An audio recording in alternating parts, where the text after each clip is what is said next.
오늘 성경 말씀은 마태복음 15장 29절로 39절 말씀입니다. 예수께서 제자들을 불러 가라사대 내가 무리를 불쌍히 여기노라. 저희가 나와 함께 있은지 이미 사흘임에 먹을 것이 없도다. 길에서 기진할까 하여 굶겨 보내지 못하겠노라. 제자들이 가로되 광야에 있어 우리가 어디서 이런 무리에 배부를 만큼 떡을 얻으리까?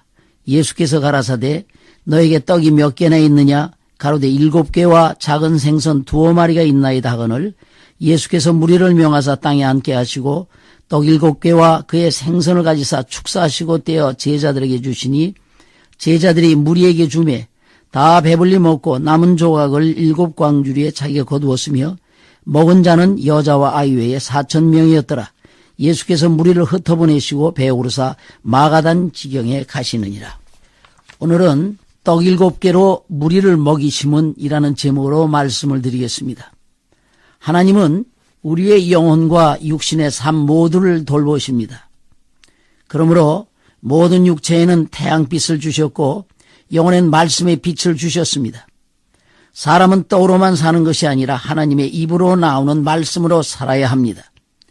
태양빛으로 사는 인생은 100년이지만 말씀의 빛으로 사는 인생은 영원합니다.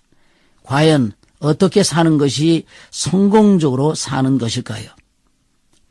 하나님이 이스라엘을 택하시고 그들에게 말씀 따라 살게 하심은 사람이 살아야 하는 최고의 방법은 하나님의 말씀으로 사는 것임을 보여주시는 것입니다. 이스라엘이 애굽에서 종살이 하다가 황급하게 빠져나왔기에 손에는 아무 든 것이 없었습니다. 그렇지만 광야 생활 40년간 농사 안 지었어도 먹고 마시고 입음에 전혀 부족함이 없었습니다. 또 목숨의 위협을 느끼며 쫓기던 엘리야 선지자에게 하나님이 까마귀를 보내어서 떡과 고기를 공급하심이 바로 이를 증거하고 있는 것입니다.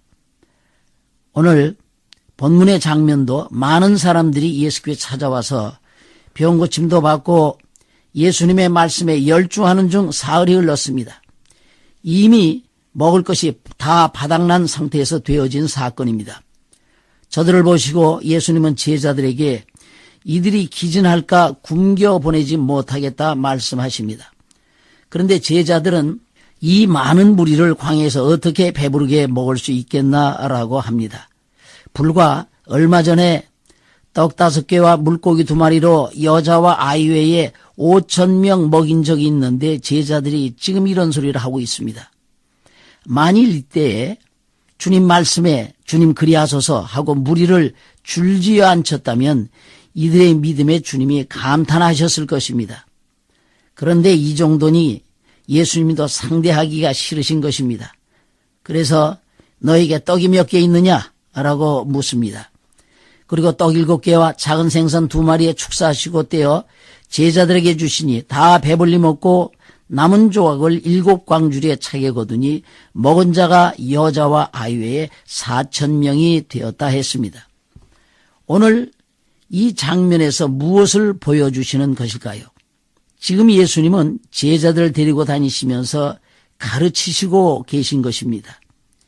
이들이 믿음 없음을 주님은 보십니다. 그래서 믿음을 갖게 해주시려고 때때로 표적을 보여주시는 것입니다.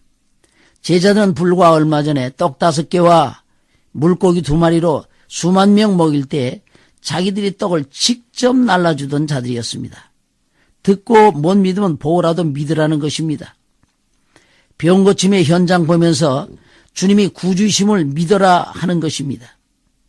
주님은 이 땅에서 무엇이든지 하실 수 있습니다. 그러나 안 하시는 것은 하나님에 대한 생각이 잘못되어질까 봐 안 하시는 것입니다. 주 예수를 믿는 것은 내 영혼의 문제이지 육신이 아니기 때문입니다. 주님이 이들을 굶겨보내지 못하겠노라 하신 것은 나를 믿고 따르는 사람에게는 의식주 문제는 염려하지 말라는 것입니다. 앞서 떡 5개와 물고기 2마리로 장정만 5,000명 먹이고도 12광줄이 남긴 것은 예수 그리스도의 피와 살이 전 인류를 구원하기에 부족함이 없다는 것을 알려주는 것이고 오늘 본문의 떡 7개와 물고기 2마리로 장정만 4,000명 먹인 것은 주를 따르는 자는 절대 먹여주신다라는 것입니다. 주님은 이미 제자들에게 가르치신 바가 있습니다. 마태복음 6장 26절로 32절 말씀에 보면은 공중에 나는 새가 창고에 모아들이지 않아도 천부께서 먹이시는데 너희는 이 참새보다 귀하지 않으냐? 오늘 있다가 내일 아궁이에 던져질 들풀도 이렇게 아름답게 하거늘 하물며 너희일까 보냐? 너희는 무엇을 먹을까 입을까 마실까 걱정하지 말라. 그것은 이방인이 구하는 것이라라고 말씀하셨습니다. 주님은 우리의 사정을 아십니다. 먹을 것 없는 것 아십니다. 만일 제자들이 예수를 하나님으로 알았다면 이 많은 떡을 어디서 구합니까? 이런 소리는 할 소리가 아닙니다. 하나님은 우리에게 부요와 축복을 준비해 두셨습니다. 시편 37편 25절 말씀에는 내가 어려서부터 늙기까지 의인이 버림당하거나 그 자손이 걸식함을 보지 못하였노라 했습니다. 여기에서 의인이란 오늘로 보면은 예수 믿음으로 의에 이른 사람을 가리키는 말입니다. 우리는 어렵지만 하나님은 가난이나 질병이나 실패가 없으신 분입니다.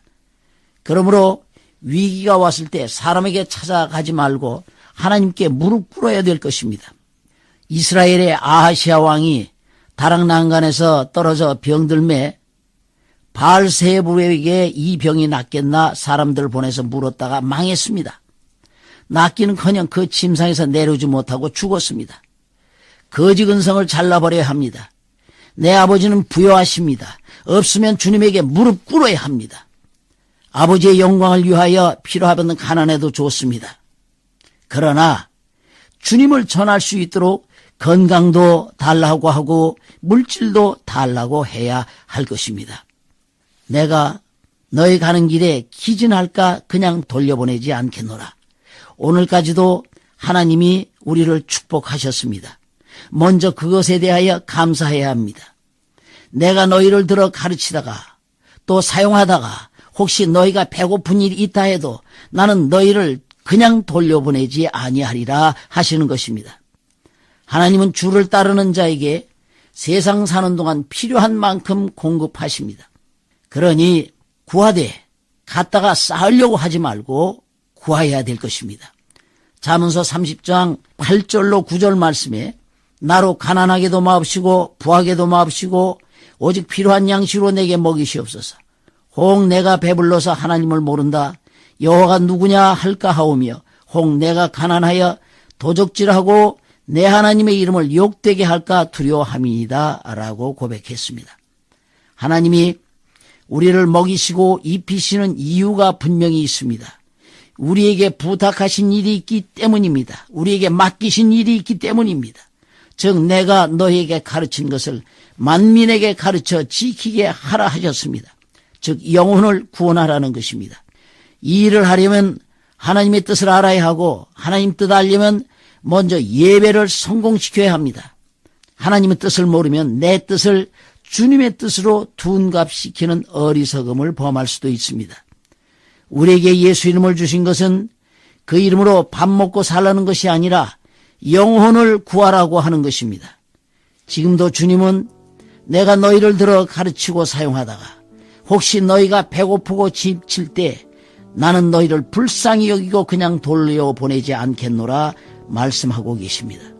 성령으로 주의 말씀을 들을 수 있기를 예수 이름으로 축원합니다. 주여 성령으로 내 귀를 열어 주시옵소서. 아멘.